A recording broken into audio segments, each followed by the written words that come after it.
Buenas tardes, profesor, compañeros y compañeras. Mi nombre es Belén Bravo y junto a mis compañeros Javiera Burgos, Sara Cartagena y Ricardo Ruiz, vamos a exponer sobre fe y razón desde el Concilio de Trento hasta estos tiempos.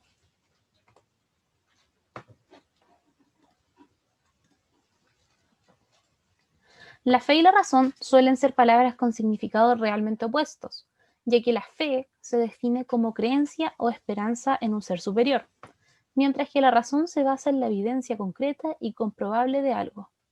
En esta exposición mencionaremos el texto de Antonio Ventoux, la opción creyente, y a otros autores que defendieron, explicaron y comprendieron este conjunto de conocimientos que hasta el día de hoy siguen sembrando diferencias en la ciencia y religión e incentivando a la investigación.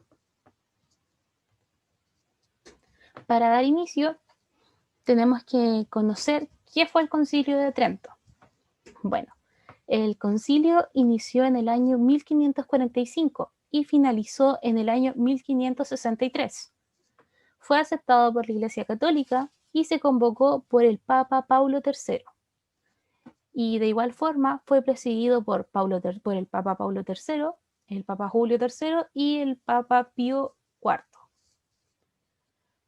Concilio se define según la RAE en una reunión de obispos y otras autoridades de la Iglesia Católica en la cual se deciden asuntos sobre el dogma y de la disciplina de la misma. O también se puede aplicar este término a reuniones para conversar en algo en particular. Los acuerdos propuestos en el concilio siguen vigentes hasta la actualidad, y este se desarrolló en periodos discontinuos durante 25 sesiones entre el año 1545 y 1563 mencionado anteriormente. Sus objetivos fueron definir la doctrina católica y disciplinar a sus miembros condenando la herejía de la Reforma luterana. Y bueno, el concilio también hizo una revisión general de la doctrina, ya sea sobre la Biblia como también de los sacramentos de aquel momento.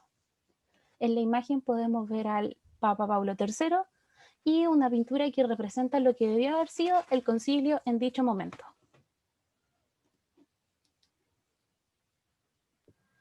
Bueno, para comenzar, debemos saber qué objetivos tenía el Concilio de Trento.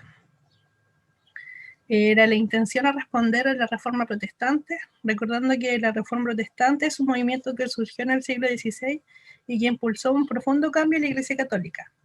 Los protestantes se oponían al dominio del Papa sobre toda la comunidad cristiana y buscaban que la Iglesia retomara sus raíces del primer cristianismo. Esta reforma fue impulsada por Martín Lutero. También establecer los modelos de la fe y las prácticas de la Iglesia, reformar la disciplina de la Iglesia, establecer que la autoridad suprema de la Iglesia recaía en los concilios y no en el pontificio, o sea que era en las reuniones y no solamente en la figura del Papa.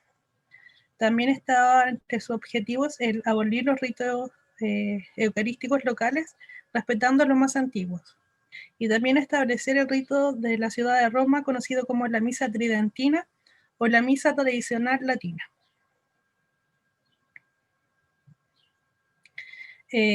Para hablar sobre fe y razón, primero debemos saber qué es fe.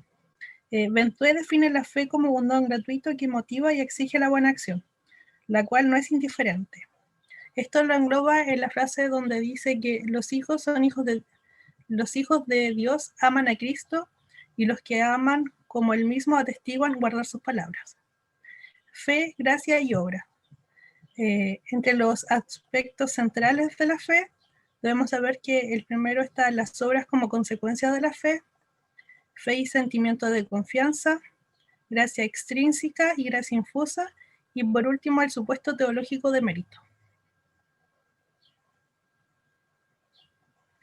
En el primer punto, las obras como consecuencia de la fe, Trenton puntualiza diversas cosas importantes de la teología de la fe. En primer lugar, Dios es nuestro destino sálvico y la fe es un don.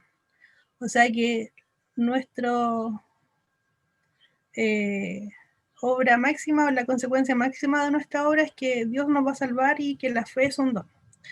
En segundo lugar, el concilio establece la relación correcta entre el don de la fe y las buenas obras.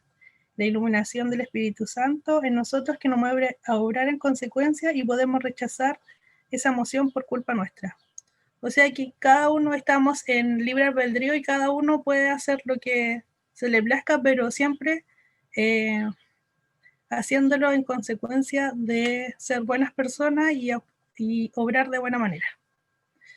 Y el siguiente, fe y sentimiento de confianza, lo va a hablar nuestro compañero Ricardo. En el punto número 3, de gracia extrínseca y gracia infusa, el Concilio de Trento ve en esa teología luterana una doble reducción de la teología de la gracia. Por un lado, la reducción psicológica, según la cual tener gracia o fe es tener un sentimiento de confianza en el perdón de Dios. Y por otro lado, la reducción extrinsecista de la gracia, en el sentido que la realidad del hombre queda inalterada y solo hay una imputación externa justificadora por Dios. Finalmente, en el número 4, el supuesto teológico del mérito. El tema del mérito es uno de los puntos principales en el debate luterano, ya que se sostiene que el hombre no merece nunca nada ante Dios, ni antes ni después de ser justificado gratuitamente. La fe es gracia, y las obras solo sirven para controlar el propio cuerpo y no para merecer algo de Dios. Ahora veremos qué es la razón. Según Ventué, lo que distingue la postura de Trento de la de Lutero no es en sí el tomismo, sino la valoración de la razón y del discurso humano contingente para expresar históricamente la verdad trascendente de la fe recibida. Ahora, por razón entendemos la facultad del ser humano de pensar y reflexionar para poder llegar a una conclusión o juicio sobre una situación o cosa en específico. Además, cabe advertir que la razón humana, para poder ser considerada como tal, debe estar abierta a la totalidad, a toda la realidad que nos constituye y nos rodea, y ser capaz de valorarla en relación con la totalidad de la persona. La fe y la razón de por sí no se oponen porque tienen ambas como origen a Dios. La fe y la razón conviven como posibilidad de conocimiento, ya que vienen a dar respuesta a las preguntas del pensamiento humano.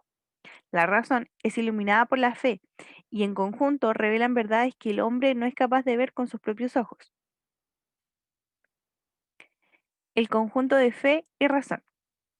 El filósofo árabe Averroes había afirmado que existen dos verdades de fe y de razón. La verdad racional es autónoma e independiente de la fe, y estas dos verdades pueden entrar en conflicto, ya que lo verdadero para la razón puede ser falso para la fe y viceversa. Pero Santo Tomás rechaza esta teoría de la doble verdad, ya que para él no hay conflicto entre la razón y fe, sino armonía. Esta armonía se muestra en el hecho de que hay verdades que son a la vez de razón y de fe. Por ejemplo, la inmortalidad del alma y la existencia de Dios. Es decir, razón y fe son dos caminos para llegar a la misma verdad. Según Guillermo de Ockham, quien es mencionado por Antonio Venture, la relación entre la razón y la fe supondrá la distinción e independencia entre ambas, ya que la fe depende estrictamente de la revelación, por lo que la razón no tiene nada que decir y nada que aclarar a la palabra divina. La razón, por su parte, siendo una facultad otorgada por Dios al hombre para ordenarse en este mundo, no tiene nada que tomar de la fe. Ha de recurrir a otras facultades naturales y exclusivamente con ellas obtener conocimientos necesarios para la vida más perfecta posible del hombre. En tal sentido, Occam defiende la imposibilidad de la demostración racional de la existencia de Dios y de la inmortalidad y existencia del alma.